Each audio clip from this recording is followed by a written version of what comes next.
తిరుమలకి వెళ్ళేటప్పుడు ప్రతి భక్తుడు వెంకటేశ్వర స్వామి కంటే ముందుగా వరాహస్వామిని దర్శించుకోవడం చూస్తూనే ఉంటాం. అలాగే మనలో చాలామందికి ఈ విషయం ఎందుకోసం అనేది తెలీదు. అది ఎందుకో ఇప్పుడు తెలుసుకుందాం. సుమారుగా 5,000 సంవత్సరాల క్రితం తిరుమలలో వెంకటేశ్వర స్వామి వెలిశారు. అప్పటి వరకు తిరుమల శిఖరం వరాహస్వామి సొంతం.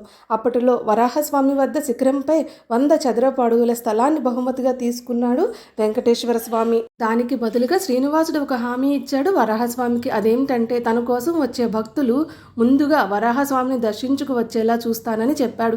తిరుమలలో వెలిసిన తొలి దైవం వరాహస్వామి. అందువలనే వెంకటాచలం వరాహ క్షేత్రంగా ప్రసిద్ధికెక్కింది.